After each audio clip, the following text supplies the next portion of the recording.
Dios te bendiga, Dios te guarde. Te saluda el pastor Edwin Osorio y quiero aprovechar este medio para compartir contigo una palabra que espero sea de bendición para tu vida. Estamos iniciando un nuevo año 2017. Terminamos un año el cual consistió de 12 meses, 52 semanas, 365 días. Y posiblemente el año 2016 fue un año difícil, fue un año de muchas luchas, fue un año de proceso, fue un año de escuela, de aprendizaje. Pero la palabra del Señor nos dice que los que amamos a Dios, todas las cosas nos ayudan a bien. No sé cuáles fueron tus experiencias que tuviste que vivir este 2016. Tal vez tuviste que vivir situaciones, experiencias las cuales no quisieras ni siquiera recordar. Pero bueno, eso ya pasó. 2016 se ha ido y estamos ahora en el 2017. Y quiero hablar con esa gente para los cuales el año que terminó fue un año en el cual fue bastante fuerte. Y quiero usar el ejemplo del profeta Elías. La Biblia nos enseña de que en una ocasión el profeta Elías fue llevado por parte del Señor a un lugar llamado Kerit. Y allá en Kerit había un arroyo. En este momento había sequía, no había llovido. Pero el Señor le dice al profeta: vete a Kerit, estate ahí, tomarás agua del arroyo y yo mismo enviaré también cuervos que te lleven comida. Y la Escritura nos dice de que los cuervos le llevaban pan y carne al profeta y bebía del arroyo. Puedo ver en esta historia de que el profeta estaba ahí teniendo una escuela, un proceso. Dios lo estaba preparando, pero en medio del proceso, en medio de aquella situación difícil la cual se estaba viviendo en aquel sector, en aquella área, Dios estaba supliendo conforme a la necesidad del profeta. Ahí había agua, ahí había pan, incluso hasta había carne. Y la manera de alimentar Dios a su siervo era de una manera sobrenatural, porque nosotros entendemos, sabemos que los cuervos son aves carnívoras, aves de rapiña, aves que les gusta la carne. Y Dios se ocupa de estos mismos animales para que fueran ellos los que le llevaran carne y pan al profeta. Ahí miramos un milagro, como la misma naturaleza, Dios toma control para que se encargue de suplir la necesidad de sus hijos. Hasta cierto tiempo el profeta estuvo bien, siendo alimentado por los cuervos y también por el arroyo, pero luego dice que el arroyo se secó. El arroyo se secó. Durante este 2016, tal vez fueron momentos difíciles los que tuviste que pasar, fue un año fuerte, pero Dios te sostuvo, Dios proveyó los cuervos. Tuviste el alimento que te sustentó y te mantuvo de pie. El Señor te dio agua del arroyo, pero tal vez sentiste que el arroyo se te secó y que de pronto ya los cuervos dejaron de traerte alimento, dejaron de traerte pan y carne. Pero la historia vuelve y nos dice que luego Dios le dice al profeta, cuando el arroyo se había secado: ahora, Elías, quiero que te vayas a la ciudad de Sarepta, y allí en Sarepta te encontrarás a una mujer, la cual te ha de sustentar.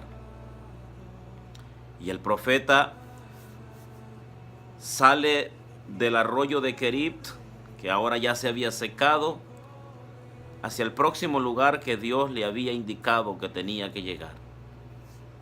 Y llega a Sarepta, y cuando entra a la puerta de la ciudad, dice que se encontró con aquella mujer, la cual buscaba unos cuantos leños para ir a prender su fogón y cocinar un poco de harina y un poco de aceite, que era lo único que tenía aquella mujer. Aquí volvemos a mirar otro milagro. Dios no tan solo estaba supliendo la necesidad de sus siervos, sino que a través de aquella situación Dios quería bendecir a otros, y lo lleva a aquella ciudad donde había una mujer la cual se encontraba en necesidad, y usa a un hombre que estaba pasando un proceso para bendecir a otro. Y en ese momento, cuando el profeta se encuentra con la viuda, le pide que le dé agua. Y la mujer, mientras se encaminaba a buscar el agua, el profeta le dice: y también tráeme algo de comer. La viuda se preguntó: pero no tengo, lo único que ahora iba a hacer era cocer un poco de harina y un poco de aceite, que era lo único que tengo para comer yo y mi hijo, y luego dejarnos morir. Y luego el profeta le dijo: mujer, ve y no tengas temor. Dice que la viuda fue en obediencia y coció la harina, hizo una torta y le dio de comer al profeta. Y declara la palabra que desde aquel día aquella mujer nunca faltó el alimento en su casa. ¿Qué es lo que aprendemos de esta historia? Lo que aprendemos es de que Dios tiene cuidado de sus hijos. No importa las circunstancias, no importan los momentos y las dificultades que estén pasando. Tal vez el 2016 fue un año de escasez, donde se secó el arroyo de Queribt. Fue un año de escuela. Pero he sentido en mi corazón que este año 2017 es un año muy diferente. Es el año de Sarepta, a donde Dios nos está llevando a una nueva dimensión, nos está llevando a un nuevo lugar, a donde Él quiere hacer algo extraordinario, donde Él quiere hacer milagros. Y miramos en esta historia que el poco de harina y el poco de aceite que tenía aquella viuda, cuando la puso en las manos, en el cual representa el profeta Dios mismo, aquella harina y aquel poco de aceite se multiplicó. Los pensamientos de aquella mujer era comer y dejarse morir con su hijo, mas sin embargo había llegado la bendición a su casa, había llegado la multiplicación. Qué interesante es de que a veces lo que está en nuestras manos tal vez sea algo insignificante.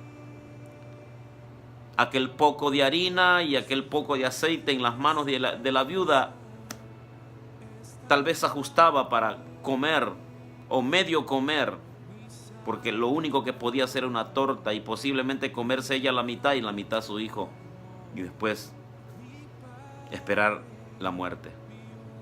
Pero cuando nosotros lo poco que tenemos lo ponemos en las manos de Dios, eso poco se va a multiplicar. Lo poco que la viuda tuvo o tenía en sus manos, lo dispuso en las manos de Dios con su fe. Y dice la historia que aquella mujer comió durante todo el tiempo que hubo escasez en Sarepta.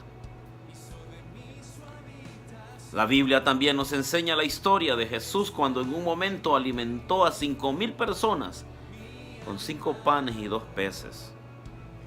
5 panes y 2 peces en las manos de los discípulos no significaba mucho, apenas tal vez para comer 1 o 2 de ellos. Pero cuando los discípulos llevaron aquellos 2 panes, aquellos 5 panes, aquellos 2 peces, y lo pusieron en las manos de Dios, fue suficiente no solo para sustentar a los 5,000, sin contar las mujeres y los niños, sino incluso para comer sus discípulos y él. Y que al final todavía sobraran 12 canastas de lo que la gente no había terminado de comer. Quiero decirte en esta hora de que este año 2017 debemos de declararlo como un año de bendición, como un año de multiplicación, un año donde Dios va a hacer milagros, un año a donde Dios va a añadir, un año a donde vamos a ver lo sobrenatural de Dios. Lo único que tenemos que hacer es poner lo poco que nosotros tenemos en las manos de Dios. Pon esa poca fe que tú tienes en las manos de Dios y prepárate a mirar milagros. Pon esa poca esperanza que ahora tienes en las manos de Dios y deja de que Dios la multiplique y haga cosas grandes. Pon lo poco que ahora tú tienes en las manos de Dios y prepárate a ver la multiplicación. El profeta, cuando estudiamos la historia, el contexto de esta historia nos dice de que el profeta tuvo que pasar un proceso para después Dios mostrarle su gloria y llevarlo al monte Carmelo, a donde le daría la victoria sobre los falsos profetas de Baal. Pero fue necesario pasar por el arroyo de Querit, fue necesario pasar por Sarepta para luego ver lo sobrenatural de Dios allá en la altura de aquel monte. Así que mi amado amigo, hermano, te invito y te animo a que este 2017 te entregues por completo a Dios, que lo poco que tienes, entrégalo en las manos de Dios y prepárate a ver su gloria, prepárate a ver milagros, prepárate a ver lo sobrenatural del Señor. Así que Dios te bendiga, Dios te guarde, anímate. Esas pocas fuerzas que aún te quedan, entrégaselas al Señor y tú verás lo que Él será capaz de hacer contigo. Dios te bendiga, Dios te guarde y adelante en el nombre del Señor.